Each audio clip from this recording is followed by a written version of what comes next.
I'm sure audience will join us eventually. Okay, so everyone, Bombay Management Association and our executive committee, I welcome you to the next edition of Friday Fundamentals. My name is Supriya Sachdeva, and I'm the Honorary Secretary of Bombay Management Association. Every Friday, BMA organizes online sessions mainly with the objective of promoting effective business management, where we invite senior industry professionals to share their knowledge and experience with our members as well as non-members. And as I always say, these sessions are complimentary, but the learnings are priceless. So with that, let's talk about today's theme. It's quite relevant for the managers and leaders, especially working in a globally interconnected world. The theme is how women work, fitting in and standing out in Asia. Now, broadly speaking, I'll say it's about women leadership in Asia, but in particular, our special invited speaker, she'll share her insights on how women lead across a complex region in the Asian hemisphere, from India to Singapore, China to the Philippines, and Japan to Thailand, navigating cultural experiences and yet retaining their authenticity. It is my privilege to introduce our special guest, Ms. Aarti Kelshikar. Hi, Aarti. How are you today? Hi, I'm good, Supriya. Thank you. Thank you for inviting me. I'm happy to be here. Thanks for accepting the invitation to share your insights on this topic. And let me tell the audience that Aarti is the author of the book, How Women Work in Asia, Fitting In and Standing Out in Asia. So now you'll understand why she's just the right person to talk about today's theme. Let me tell you a bit more about Aarti. She is an intercultural coach and author. Aarti is the founder of 3A Consulting and has been working in the space of leadership and cultural effectiveness since 2008. She has worked and lived in India, Singapore, and Philippines. And let me also highlight some of her credentials from her profile. She is a certified facilitator of cultural intelligence and accredited coach of the International Profiler frameworks that help assess and develop intercultural effectiveness. She's also a certified executive coach from International Neuro Leadership Group. Through her cultural interventions, Aarti enables executives and students to successfully transition roles, levels, and geographies. In fact, Aarti conducts many workshops on developing cultural intelligence and global mindset, doing business in Southeast Asia and India. She has, Aarti, correct me if I'm wrong, you have trained, in fact, a lot of senior executives from multinational corporations like Nestle, Unilever, P&G, Texas Instruments. Having said that, her first book, How India Works, Making Sense of a Complex Corporate Culture, was published in 2018. That book was a guide to the cultural nuances of and complexities of working with Indians. With that, so Aarti, now you have come out with your second book, How Women Work, Fitting In and Standing Out in Asia. Tell me, first of all, who is it for? And why did you write this book? Okay, so that's two separate questions. Should I take the second one first? Okay. But you have to clarify who is it for. Yeah. Because I know how people stereotype, how they assume that it is for a particular segment, but why it is important for the audience in general to understand who this book is intended for. Yeah, no, absolutely. I'll get to that in just a bit. So, but yeah, thank you for that introduction. So you did mention my first book, and I think that's important to kind of talk about before I get into the second, in terms of there is a common link or a common thread, and not just the title, because, the first one also talks about how India works, and this one talks about how women work. So notwithstanding that, there is, another similarity in that the first one, I used a cultural lens to look at how Indians work, operate, communicate. Yeah. And that book, as you mentioned, was about, explaining how to work around some of our cultural nuances, whether it's hierarchy, whether it's jugaad, whether it's the way we say yes, things like that, to outsiders. And it is also a kind of lens for Indians to understand how we are perceived. So I wrote this book some years ago in 2018. And subsequently, we moved as a family to Singapore. And, I happened check out some bookshops there. And some years down the line, when I was thinking about writing a second book, I noticed that there were a lot of books on women, women empowerment, women leadership, we should have more women, whatever. But all of this was mainly through a Western lens, yeah, whether you have Sheryl Sandberg or Melinda Gates or, a lot of these authors. And I realized that there weren't really too many Asian authors, or hardly any actually, other than the odd memoir or, personal story. So I thought that this would be an interesting topic. And especially given my, we've lived for some years in Southeast Asia.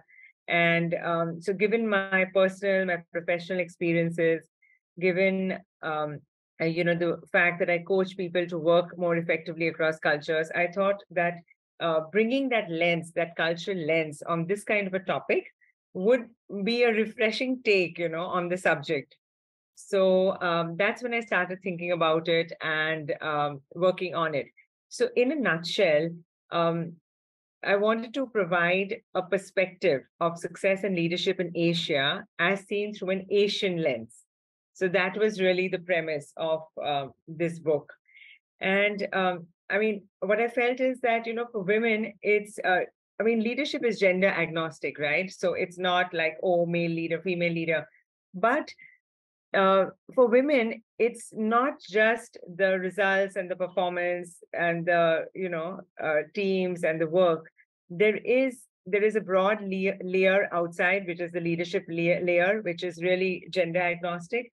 But underneath that, I think that there is a subtext and a layer of cultural expectations, cultural perceptions in terms of how they are seen, viewed, in terms of credibility, in terms of performance, success, promotions, are they good enough, career trajectory, etc. Right? So there is, that subtext. There is that second layer, and which is why I felt it would be interesting to kind of look at how these women have navigated some of these aspects. So that was really the whole premise of this book. Yeah, and sorry, and in terms of who is it for, well, as the name suggests, clearly it's for women. But I do think it's got a wider range and a wider audience.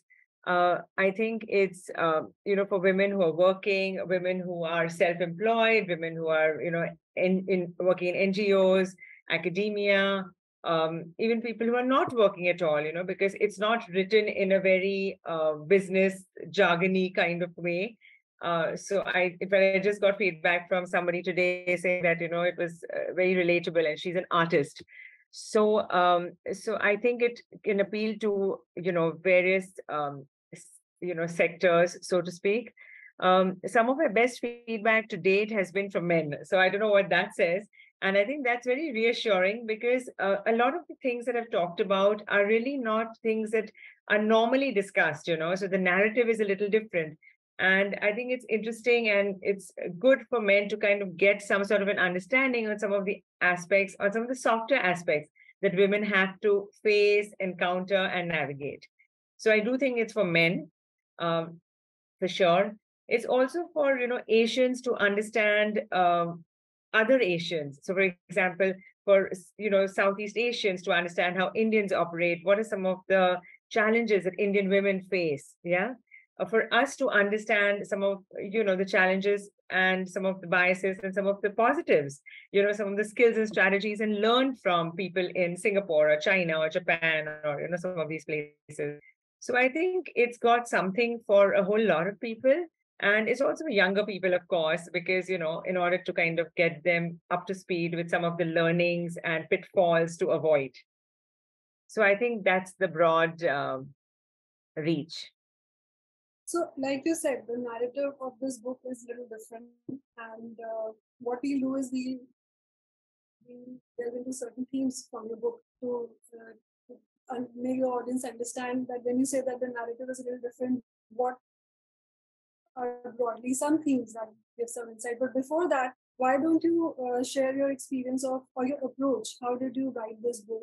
I know that you conduct a lot of workshops on developing cultural intelligence. And I mean, you have hands-on experience, but there must be a lot of research involved, and you must have reached out to many people. What was your research methodology?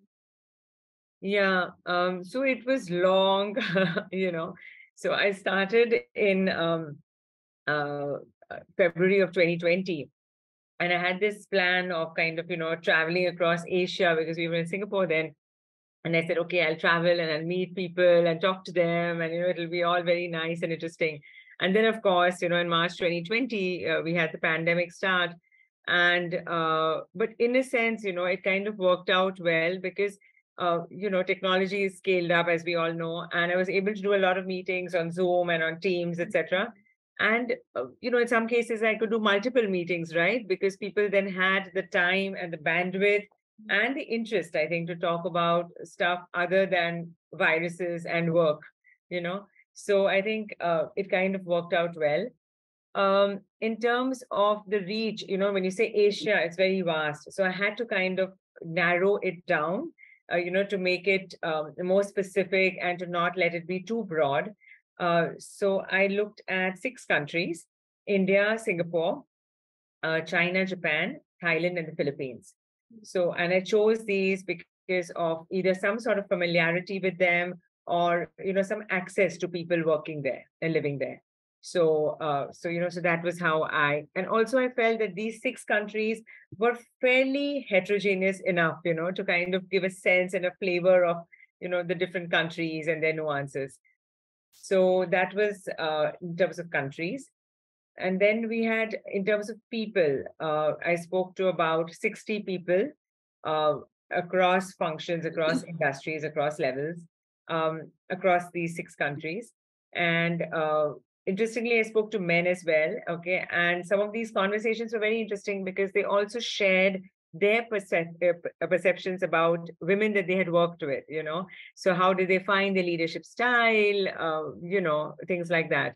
So, so wherever possible, I've tried to connect the dots across genders. So, but I spoke to about, finally in the book, I've quoted about 41 women and across these 6 countries. So that was the methodology. Again, it was very similar to what I had done for How India Works. So I kind of knew, the drill by then, right? Because my first book was also based on interviews, and then I kind of had my own insights and integrated and synthesized much of everything else.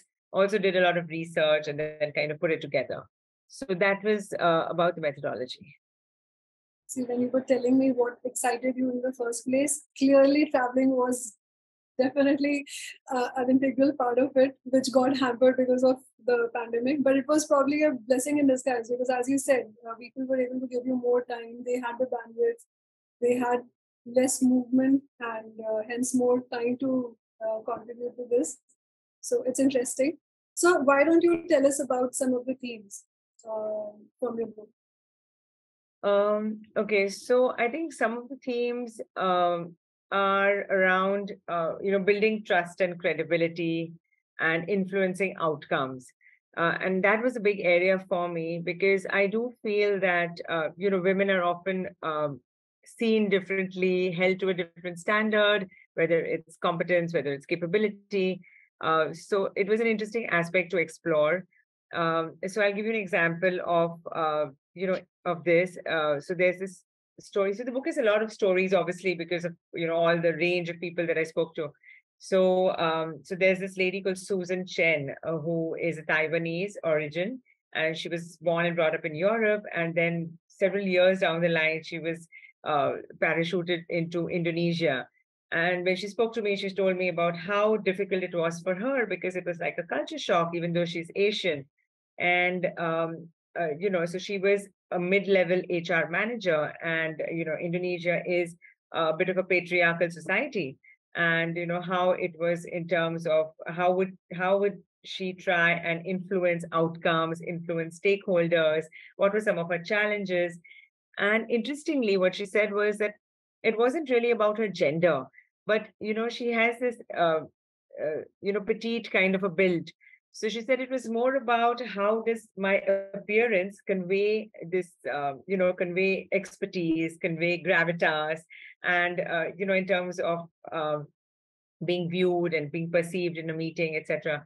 And so she had to really work on that, and things like that we've discussed in the book. And so these are some small examples of how people have been aware, been cognizant of some of these aspects. And frankly, it's not something that one thinks a lot about, right? But when you actually start working and then you realize that these are some of the stumbling blocks, then what do you do about them in a positive way, in a way that empowers you and the ecosystem, right? So it's not to say that she moved the needle completely. She didn't, but she definitely made some headway, and she worked on a couple of things, and those are learnings for all of us. So that's one theme of the book, in terms of how do you influence outcomes, how do you influence stakeholders, how do you build credibility, how do you build trust.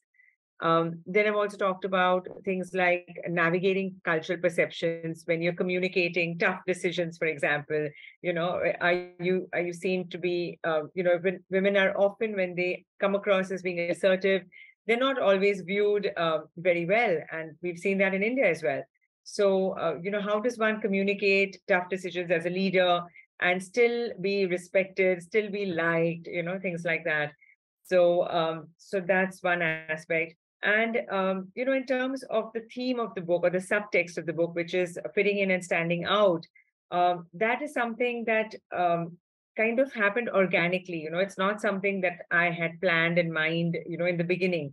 But what I realized is, from the narrative and the way people were talking and sharing their stories and experiences, I felt that this really seemed to be like a common theme, in terms of how uh, they didn't try and fight anything. They fitted in the environment, whether it was the office, a department, a team. And then as they built their trust and credibility quotient, they then went on to, leave their mark and make their presence felt. So it wasn't an either or, it was, sometimes it happened seamlessly, at the same time and simultaneously. So it was very interesting in terms of, some of these aspects that came up. And so it was about how do they fit in and how do they stand out and how do they still retain their authenticity. So that was one broad theme. And then the last one I would say would be in terms of, Asia Pac is often, places like Singapore, Hong Kong, etc., often regional assignments. So, what are some things that to watch out for, or what to expect, when people go to that part of the world and then travel across the region or work across the region? And what are some pitfalls, and do you have one leadership style that works, or do you kind of adapt and blend as you go along? So yeah, so lots of anecdotes and stories around this. Interesting. While you were going through meeting people, understanding their experiences, and you were, as you said, in turn exploring the themes. I mean, you didn't start with that in mind. So, generally, what's your take on? It's a very common question, very cliche question, but I think because we're specifically talking about the Asian region. So, what do you think is the representation of women in high leadership roles and leadership roles, especially in India? What has been your understanding, like the ground reality? Yeah, good question. So I think there's some places, where there is a very large prevalence of women in senior leadership. For example, Philippines and Thailand, so these are places where it's very common for women to be, in senior leadership positions, like out of, you might have like a large percentage, might be 5 or 6, women out of a team of 10. In fact, my husband we used to be in the Philippines, and my husband used to work there. And I remember when he'd gone in and I was still in India, and he sent me this picture of him in that leadership team. And, he was the only guy and there were 9 women. And I was like, oh my God, what is this? So, so the Philippines especially is a very matriarchal society, and, very open, and, empowered. That, of course, does not mean that all leadership teams have a prevalence of more women. I'm just, kind of just giving an example. So some countries have predominantly more women, and those countries are equal, more, there's more equality and all of that. Interestingly, there are some stats that came up. So as per, some of the reports that I went through, there was in terms of senior leadership roles that women hold, ASEAN has a great share of about 37%. ASEAN, of course, includes countries like Indonesia, Malaysia, Philippines, Thailand, Singapore as well. So it, has a high share of about 37%, whereas developed countries, APAC, has a share of about 30%. So this was interesting because here you have developed countries which have a lower representation of women in senior leadership roles as compared to emerging markets and economies. And I think one reason for that is because of Japan, because Japan is included, it's a developed country, a developed economy, but it's really on a different level in terms of women empowerment and women participation. And that was, pretty much of a surprising, I mean, I was aware of it, but as I read more and dug deeper, I was surprised by some of the anecdotes that people came up with and some of the stories and some of the research, right? So Japan is clearly an outlier, and that perhaps tilts that scale and spectrum. And Korea also, there are a lot of attitudes towards, women, etc., which don't, translate well in terms of leadership and participation. So it's not to say that all developed countries do well, clearly. And, in Japan, in fact, I spoke to men and women, and they were telling me about how female leadership has evolved over the years. So initially, it was more, like a military kind of a leadership because women had to, be tough and they had to kind of make their way in. And over the years, it's kind of tempered a bit and they have evolved and they can be a little more authentic, but, they still have to play that facade a little bit. So it's an interesting example. So you must be having some other some observations. Like this was an interesting start that you are comparing the developed countries with emerging ones. So any other such insights that you have? Yeah, there are lots actually, but let me give you a flavor. So I actually had put together some slides. Do you want me to share them at this point? Sure, absolutely. Yeah, okay. So I just thought, as a bit of just involving the audience itself also. So, so the book touches upon some of these nuances that you encounter when working across Asia. So any guesses here in terms of, maybe the audience can just put it on the chat or whatever, in terms of which Asian country will you associate the following values with?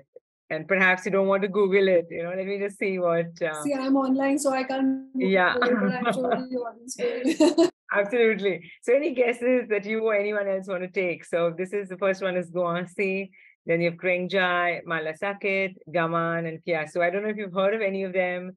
If you want to know what they all mean, I'm happy to explain. But which Asian country? And I mean, the clue is clearly one of the 6 countries, right, that I've just been talking about. So yeah, I think there's somebody. Yeah, so China. China for what, Mr. Sharma? Sorry?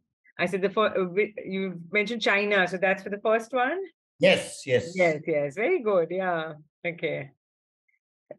Yeah. Japan is Gaman. Okay, great, Purvi. Yeah.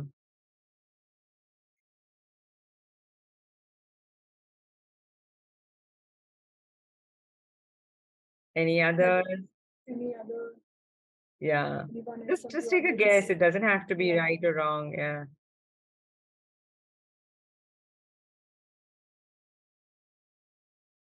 Okay, Malasakit, Japan. Okay, I'll come back to you, Mr. Sharma. What is Singapore, Pratibha? Which? Kiasu. Okay, very good. Okay. So I think So we've covered Kias. almost, except second one, I think. Yeah, Krengjai. Any guesses there? You obviously left one or two countries.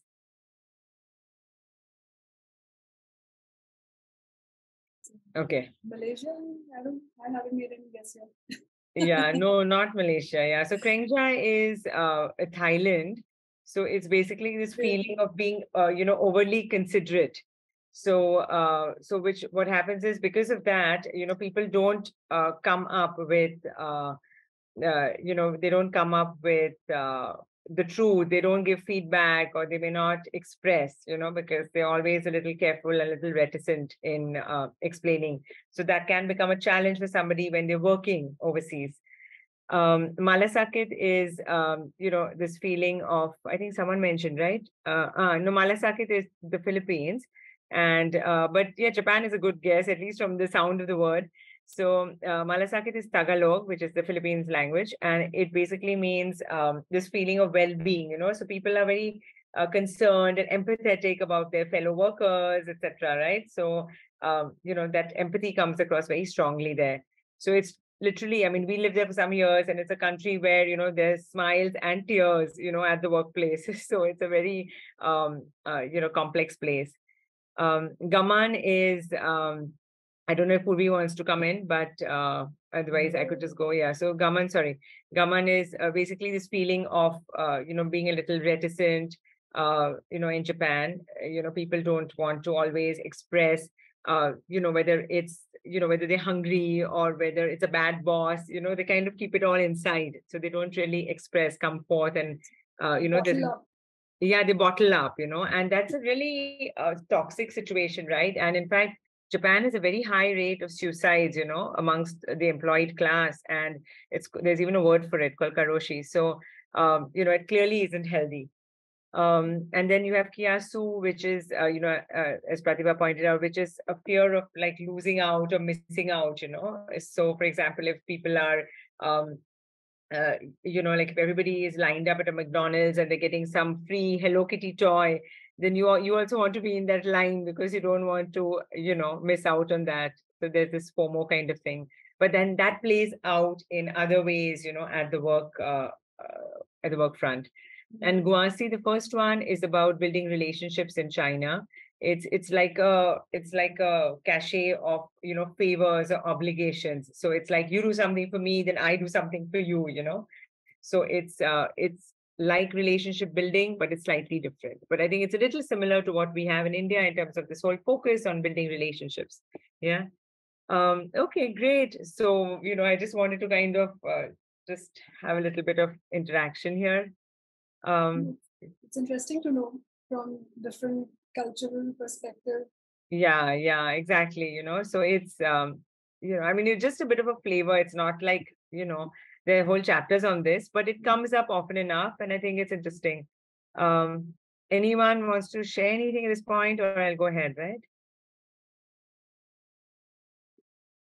Okay. Okay, so the other thing is, what was one common trait, amongst all these women that I spoke to across the countries and across, borders? So funnily, I actually, one of the questions that I had was, how would you describe yourself in 3 adjectives? And, and I had like a list of 10, 12 questions. But interestingly, that was the one question that everybody, kind of struggled with, or everybody thought a lot more about. And but interestingly, the one word, the one quality, does anybody want to take a go at this and just kind of guess on the chat in terms of what this one quality could be? You mean a common adjective that a common trait across, a lot of these women. Resilience, yeah, that's a good one. Yes.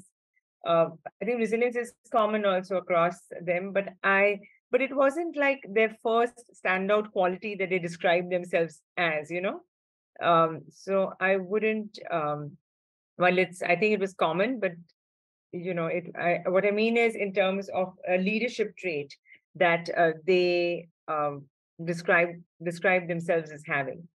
So this was collaborative, So yeah, empathy, I think, funnily, no one talked about empathy. So that's a whole other conversation which we can have. But so they do have empathy for sure. But in terms of, what, like you ask them, like, what is, what is the quality that you associate with yourself, and, your top three qualities or whatever. So a lot of them use the word collaborative, it was one of the most commonly used ones. And I found it very interesting because I wondered whether it was like a nice to have or a need to have, that kind of dynamic. And but the other piece that was also interesting was that as soon as they described themselves as having, as being collaborative, they quickly prefaced it by saying that they were collaborative yet decisive, you know. And I think that was because they didn't want to be seen as being soft, as being weak, as, kind of connecting with people and then not being able to take a stand or being able to decide. Yeah, so these are fairly senior leaders. So while they're collaborative, they also want to be seen as decisive. So I thought that was interesting. That's interesting. Yeah. Um, so okay, leadership styles.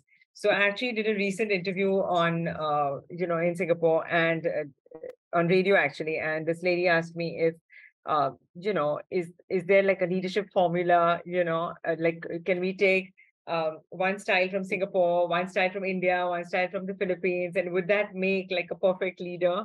So I found that interesting in terms of, a question or a thought. So I think, as we all know, right? I mean, leadership isn't, it's not a formula, it's not a manual, right? It's, people do inherently have certain styles, right? So, for example, in Singapore, the style is, to be more pragmatic, to be more efficient. Okay, that's huge. Okay, there's a big premium on that. In the Philippines, it's, there's a huge accent on relationships, on malasakit, on empathy, on well-being. So a leader has to kind of balance, the results orientation and the relationship one. China and Japan are complex, they're hierarchical, they're nuanced, so that's a bit different. So India, of course, we know how India is, in so many levels, in terms of ambiguity, in terms of hierarchy, in terms of structure, the lack of it. So, and then you have the Philippines and Thailand, where, it's a lot of head and heart and humility. So there are certain styles that you associate broadly. I mean, at the risk of stereotyping, there's certain styles that you associate with certain groups of people. Yeah. But I think, what I saw across all these leaders was that the leadership style evolves, right? And they learn to adapt to, to what will fit best in a particular situation. So leadership is contextual, right? And we've seen that more and more over the years. So, so that's a very important skill set to have and to be able to do it. And I think women, because of their natural ability to adapt and balance in any case, I think they tend to be able to do this well. I don't want to say better or worse than anybody, but they definitely seem to do this well. So they're very cognizant of what will work in a particular situation, and then they kind of, go with that. So they could zoom out or they could zone in, on the details of a situation. As someone told me that, oh, I know when to be in the balcony and when to be on the dance floor, so there are, a lot of these styles that kind of, one evolves with and one adapts to. And I'll give you one example of, how trust is built around the table, right? So this is about this lady called Nayantara Bali, who actually, Indian, of course, and she was with PNG India before she moved to PNG Thailand and Singapore some years ago. Very senior person. And she said that when she moved to Thailand for the first time after India, she said that, she was quite surprised because everybody at lunch would all, as soon as it was 12 or 12:30, they would all head out for lunch. Okay. And sometimes, given the Bangkok traffic situation, it would take a while to get to some place, come back, etc. So typically waste about an hour or two. But she said that was just the norm. And, she went along with it initially because she wanted to kind of get to know people. But she had a colleague, an American friend who, let's call her Connie. And, Connie had this young child at home. So she wanted to basically just have a working lunch, American style sandwich on the table. so that she could then just finish her work at 5:30 and then head home. So anyway, so 2, 3 weeks of this happened, and then one of the Thai colleagues approached Nayantara, and she said, ma'am, can you tell your friend Connie that to please join us for lunch? So Nayantara said, why? What's the problem? So it seems that this Thai lady reported to Connie, and she said that I can't be going out when my boss is sitting at home, is sitting in the office. So, and Nayantara was so surprised because this is not something that one normally thinks of, right? In a different country or a different place at work. And so she said, okay, I'll tell her, if it's going to make so much of a difference. So anyway, then that lady joined them and all was well. But I think it's telling in terms of how in some societies, trust is built around the table. And especially in hierarchical, formal societies like Thailand and Japan, where people hesitate to speak up much. It's only over a meal, in Thailand, or, Japan has this whole after work drinking culture where people then, shed their inhibitions and kind of develop that rapport. So it's interesting to kind of get a bit of flavor of, some of these aspects.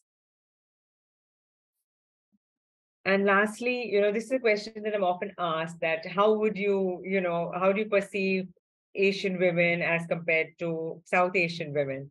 And honestly, one doesn't want to get into this classification between us and them. But having said that, I do think that there are certain differences, at least from the way I saw it.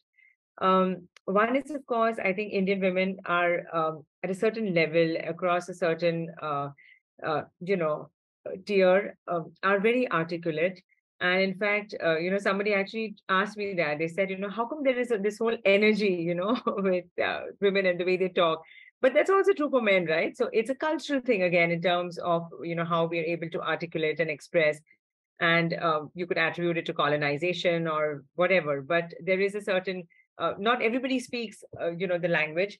But I do think that that is one definite difference why we, stand out, as a culture in terms of being able to articulate and express as compared to some of the East Asian cultures.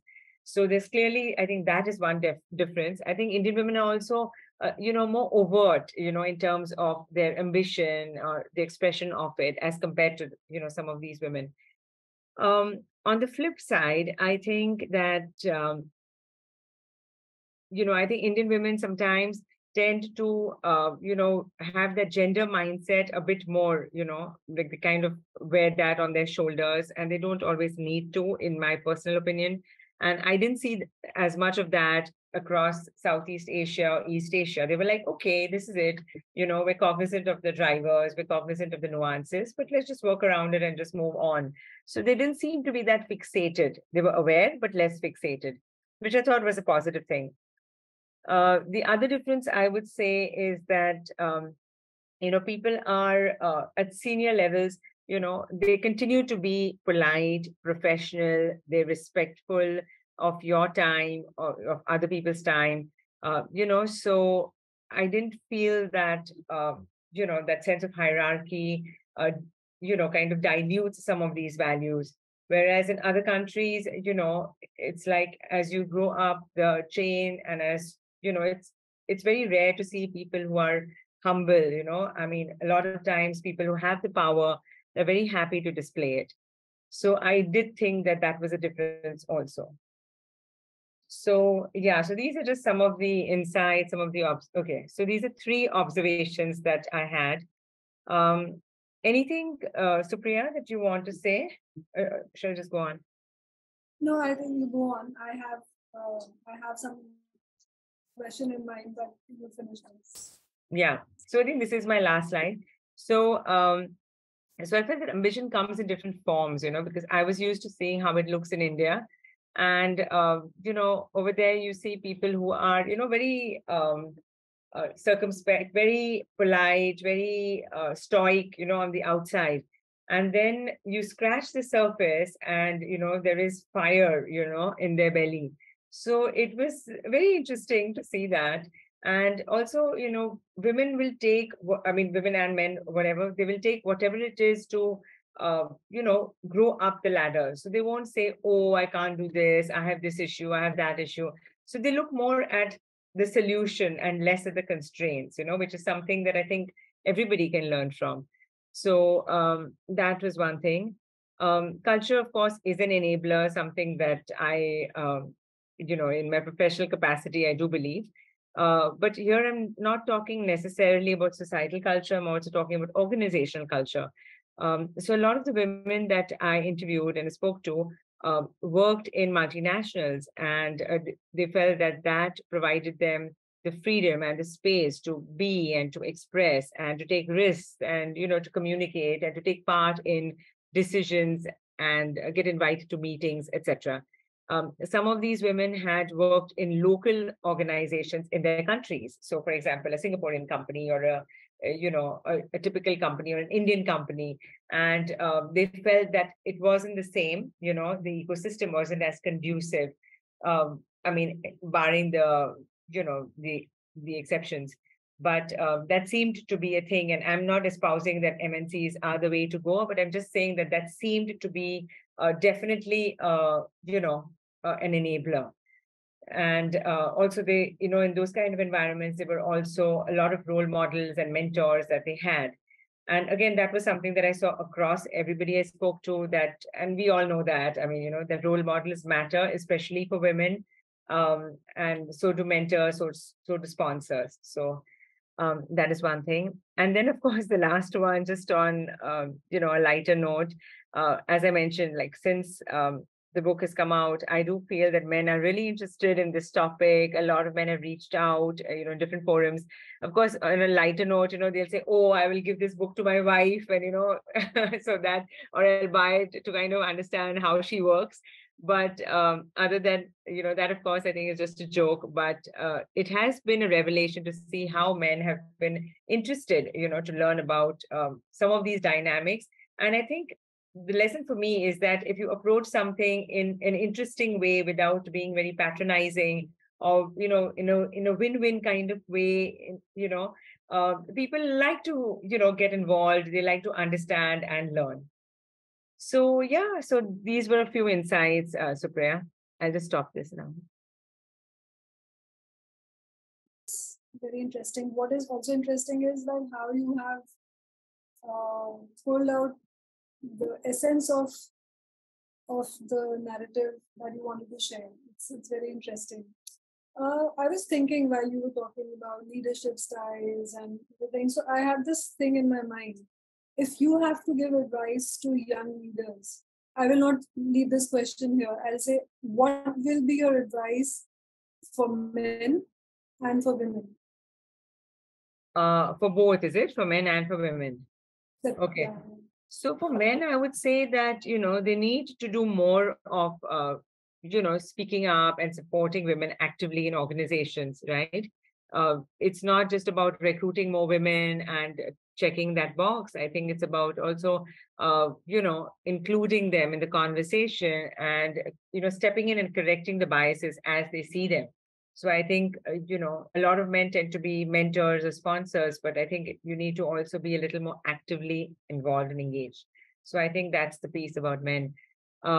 About women, sorry, your question was for women leaders, women young leaders for men. Younger women. Okay.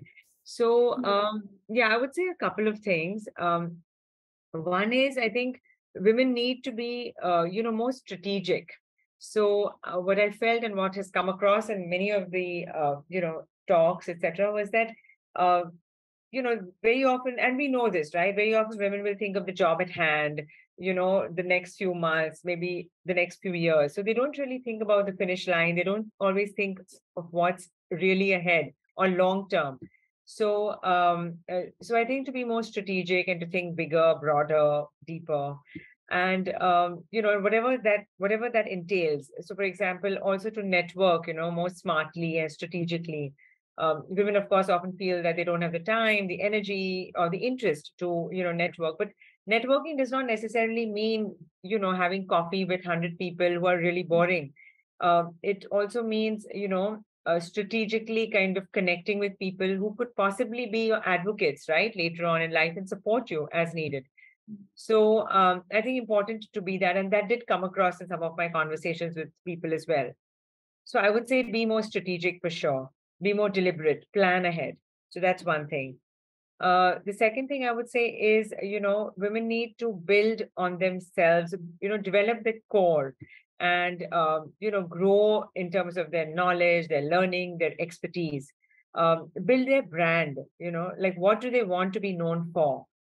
Do you want to be known as the go-to person for research? Do you want to be the digital marketing expert in your team? Do you want to be known as the best crisis handler since sliced bread? I mean, whatever. So whatever is based on your strengths, of course, but, develop a little bit of that core and, build that brand, right? And start thinking about it when you're younger, because that's when it happens. And lastly, I would say, it's about confidence, right? Which is, we've all seen that. So I think women need to own their confidence. They need to be more secure. Again, this was something I saw through a lot of my conversations that, a lot of these women were very strong, very secure, confident women. But once you scratch the surface, there were self-doubts and, there was a bit of fragility. So, which was surprising because, these were very, very accomplished people. So I don't know what the answer to that is, honestly, but I think, if you do some of the things that we've already spoken about and, just build on your confidence and think about what is the value that you can bring to the team and, you make small wins and then that kind of adds to your confidence in the long term. So I think it's very important to work on that and also not to overthink, everything. I think underthink. Sometimes just go with the flow. Just, you don't have to always be 100% ready for a job, for a presentation. Sometimes just wing it. So that's what I'd say. Yeah. Yes, yeah, that's very interesting. And like you said, they appear to be confident, but when you scratch the surface, then Yeah. and it could be not just cultural thing. It's probably just the way societies are. I mean, there are a lot of influences, but one has to work on themselves. Yes. It's a common problem, but one has to work on it individually. That's for sure. Great. And we have a question from Mr. Rajesh Sharma. Yes, sir. Yeah. So first of all, Aarti, really, I must thank you for giving a total different perspective, a new perspective to the whole thing. I was going through your book, which you have written, which is that, uh, on the how women work in Asia fitting in and standing out. So in that, you have mentioned about society being patriarchal and hierarchical, which is true. We as Asians are different than the Westerners who are more contextual in. Having said that, have you found in your observation somewhere that the level of education also is making some kind of difference in bringing the leadership in women or bringing that balance out, because women intrinsically are more emotionally balanced, that is my understanding, so is that education across countries or that is making the difference? Because Philippines I'm not too aware, but Japan, definitely I'm aware. China, I'm aware.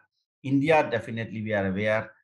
It is more patriarchal, and people, women try to look up to their fathers or brothers, or those kind of things.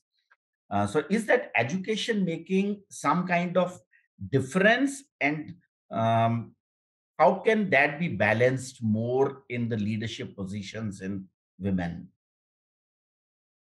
Okay, so I think it's, education definitely makes a difference, right? In terms of, just opening your mind, opening your horizons, giving you confidence, also the exposure levels. And I felt that a lot of the senior leaders across, some of these countries had gone to the West, studied there, come back. So they had a different mindset. They were able to take risks more because inherently, I think Asian women, and there's been some sort of study also, tend to take lesser risks, than women in other parts of the world. And so I think education definitely plays a part. And, to your point about emotional thing, I think, I think that's a great point that you mentioned, that you think that women are more emotionally balanced. I don't think that's a common perception. But interestingly, again, in terms of research, there's this report which actually I've cited in the book called the State of the Heart report, which is a Western report, and they've talked about how as women grow up the ladder, they tend to show empathy less, and they tend to be better at emotional regulation, which was interesting, because I would not have thought so. So I think all of these factors do contribute, right? I mean, I don't think we can say, like, there is one factor here which is going to, explain or, move the needle. But I think there are so many aspects, right, in terms of just, giving the right push, whether it's through a mentorship, through a role model, through exposure, right? All of that makes a difference. Yeah. Okay, thanks. So, Priya, over to you. Yes. There's a Mr. Rishi, Jagmohan Rishi wants to ask a question. You want to come online?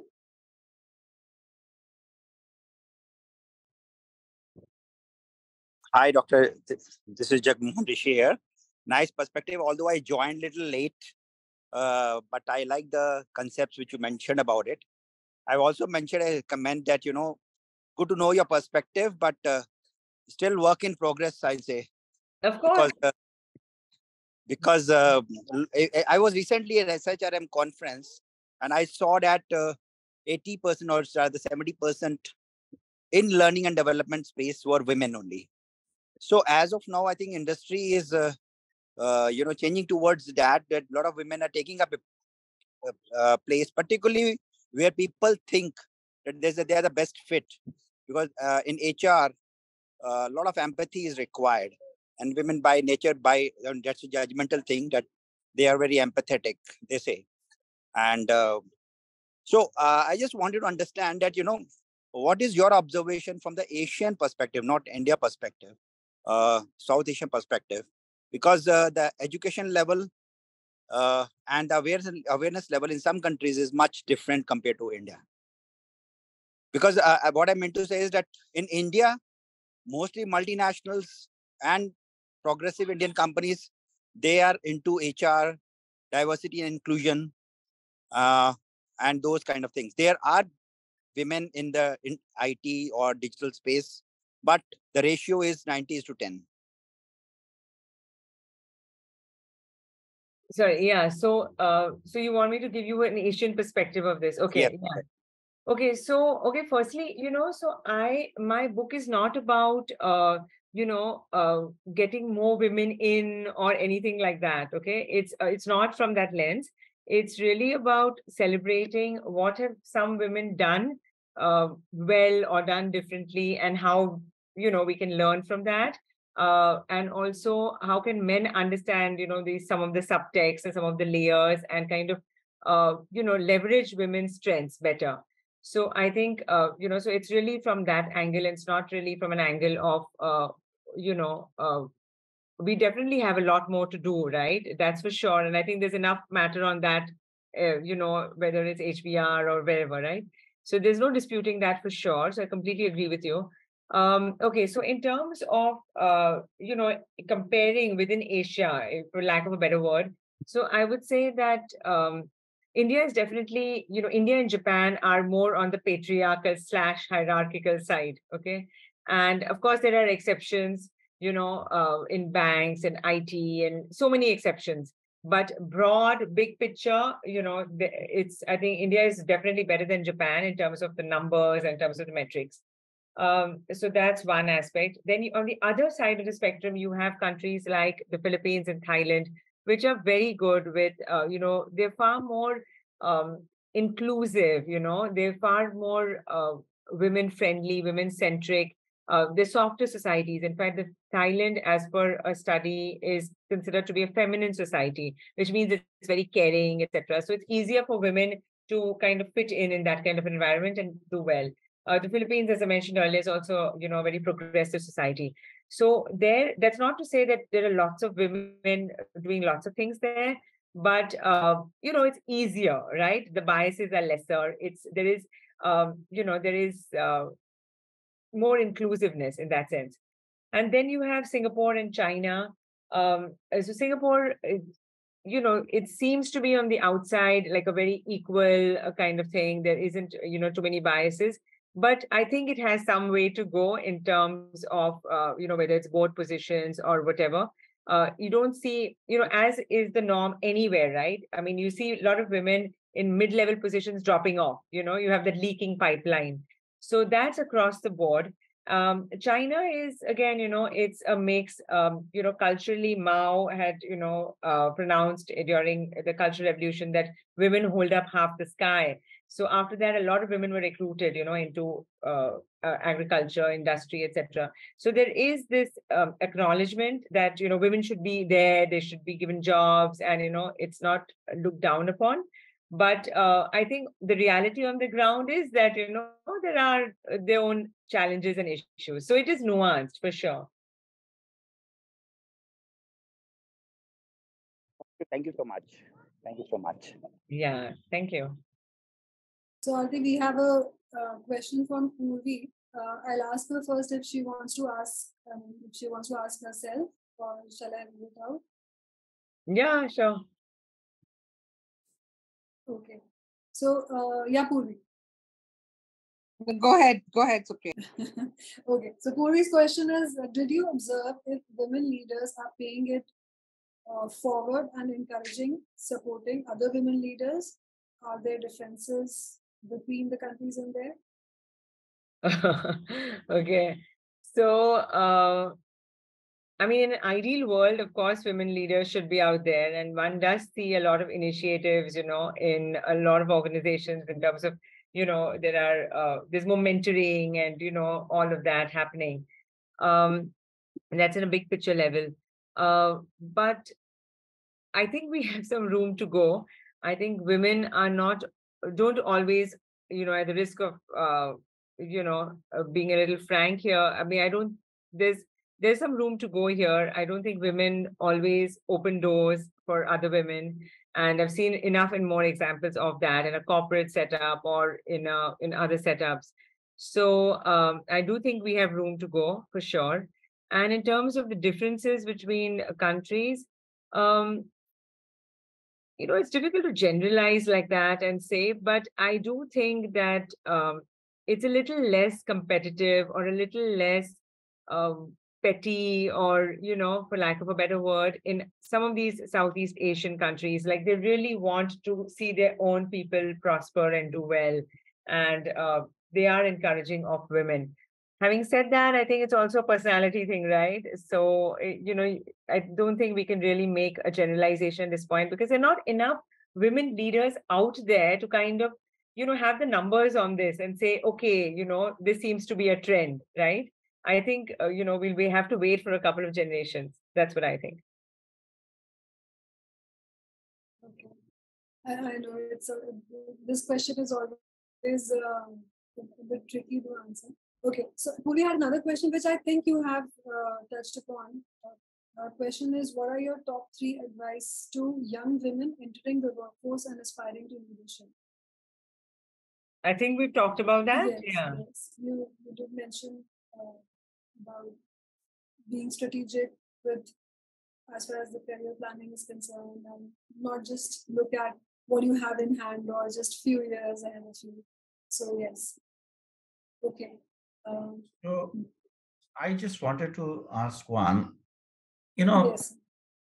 The number of women getting into workforce has dramatically changed over a period of time, and I can say about India perspective, and I am sure some amount of it even Asia.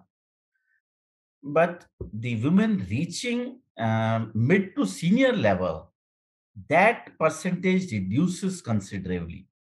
Yes. So, in your opinion, what are those challenges which they face, which is acting as a deterrent, or which is preventing them to reach there? because in terms of intelligence, both the genders have same kind of brain cells and intelligence. But and when the percentage of women entering is increasing, why it is not in the same proportion going up?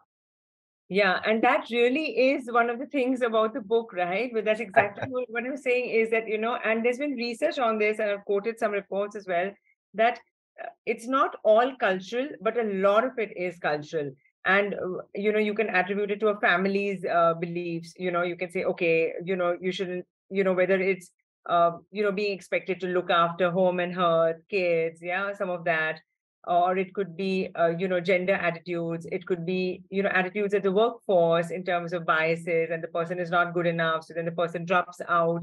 So I think there's so many things, but it all finally comes down to some societal and some cultural values and beliefs.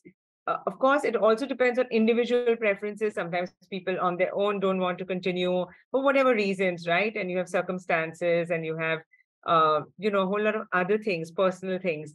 But other than that, which is out of one's control anyway, I feel like a large part of this is cultural, is societal, is perception, and all of that. And which is why I think reading about it, understanding about it, kind of helps you kind of look in the mirror and say, okay, these are some of the things I didn't even realize.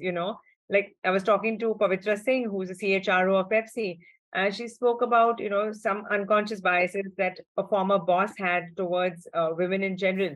And she's saying that until they spoke about it, he didn't even realize that it was a bias. So it's not like people are being willfully malicious or anything. It's just that sometimes it's so steeped in in the way one behaves and thinks in one's psyche. So I think we just need to celebrate what women do well, get understand what works, and I think it's a win-win for everybody. So, do we have any more questions from the audience?